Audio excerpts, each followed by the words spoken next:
Hello, and a very warm welcome. I'm a hotel AI expert, and it's a pleasure to be here with all of you, the students of Europe Hotel School, as you begin your online learning journey. Today, we're going to dive into something absolutely critical for your future careers, the art of hotel revenue optimization. This is the framework that will help you understand how the top hotels really win. So, let's get right into it. So here it is, the big question, right? In a market that's just packed with competition, how do the very best hotels actually come out on top? Because let's be honest, having a great room and great service, well, that's just the price of entry these days. Winning, that requires something more. It takes a really smart, sophisticated financial strategy to drive that long-term success. All right, so here's our game plan. We're going to build that winning strategy piece by piece. We'll look at the revenue optimization imperative, then dynamic pricing, how to enhance guest value, strategic channel management, and finally, how to bring it all together in an integrated ecosystem. Think of these as the 5 pillars for a successful career. Ready? Let's get into our first section. First things first. Before we even talk about tactics and how to do things, we have to get a solid grip on the why. Why is this so important? Why does every single dollar, every single decision count so much? This is the foundation for everything else we're going to talk about. And here's the definition that you should think of as your North Star. Hotel revenue optimization is all about selling the right room to the right guest at the right time for the right price and through the right channel. Now, notice, it's not just about jacking up prices. Not at all. It's this beautiful, strategic dance between 5 key variables. Getting this balance right, well, that's the art and the science we're here to master. Okay, on to our second pillar, mastering dynamic pricing. This is where things get really fascinating, because it's where hard data and analytics meet the subtle art of human psychology. And when you get it right, it becomes a powerful engine for growing revenue. You know, the days of just setting a summer rate and a winter rate are long gone. The core of any modern strategy is being fluid. It's being dynamic. We're talking about demand-based pricing. It means you're constantly looking at real-time demand, what your competitors are doing, what your own historical data tells you, and you adjust. So when there's a huge concert in town, you adjust your rates up. And when it's a quiet Tuesday in February, you adjust them down to attract more guests. It's all about being nimble and incredibly smart. And of course, you're never pricing in a vacuum, right? Take a look at this. This is your strategy in action. You've got your hotel, Hotel A, and you're looking at what competitors B and C are doing. So you have a choice to make.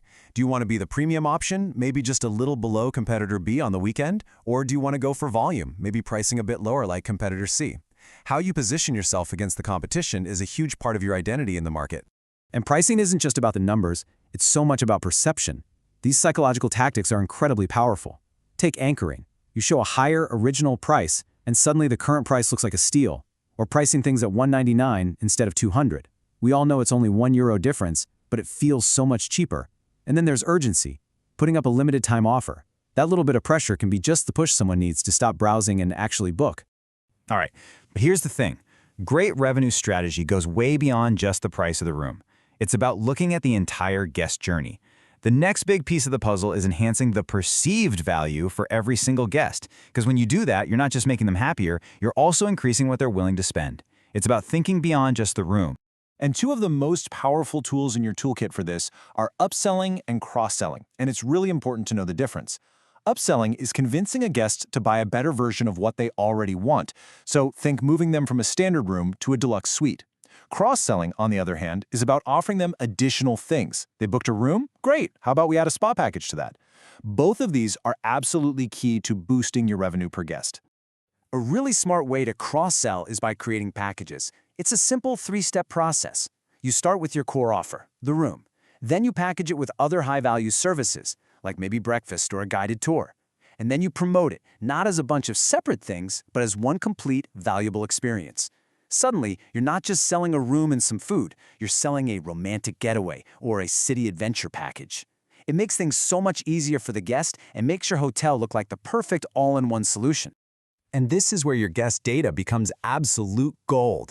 Think about it. If you know a guest has stayed with you before and used the spa, you don't send them an ad for the business center, you send them a personalized offer for a spa weekend package. This kind of targeted promotion makes your guests feel seen and understood, and believe me, it makes them way more likely to book.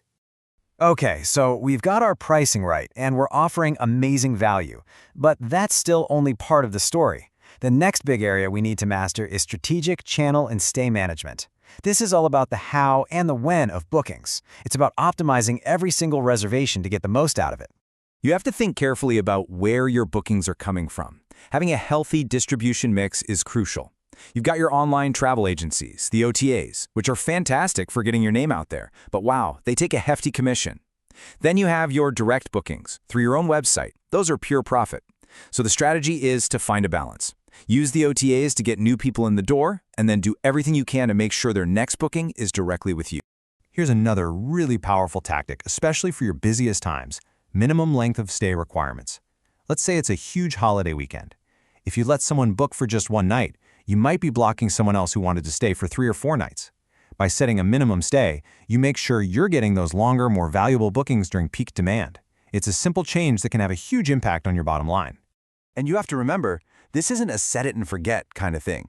Revenue optimization is a process that unfolds over time.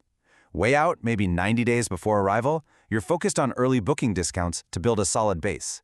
Then, as you get closer, say 30 days out, you're deep in dynamic pricing, watching the market. And right up until the last minute, the week of the stay, even at the check-in desk, you're looking for those final opportunities to upsell and cross-sell. It's a constant cycle. So, we've gone through a lot, from pricing to packaging to channel management. But if there's one thing I really want you to take away, it's this. None of these tactics work in isolation. They're all connected. They all have to work together as part of a single, integrated revenue ecosystem. This quote really says it all, doesn't it? Optimizing revenue and profitability is crucial for success in the hotel industry. It's not just a nice-to-have, it's not a side project. In today's world, this is the absolute foundation of a healthy, growing, and successful hotel business. So everything we've talked about today, all 10 of these key strategies, they all fit neatly into that integrated framework we laid out at the beginning. Really understanding how these pieces connect and influence each other, that is what's going to set you apart. That's what will make you an effective leader in this amazing industry. So, I'll leave you with one final thought to ponder. We've talked about the strategies that work today, but with technology like AI evolving so fast, and with guest expectations always changing, what comes next? What's the next frontier in hotel revenue optimization? Your challenge, but also your greatest opportunity, will be to not just keep up with that change, but to lead it. Thank you for your time.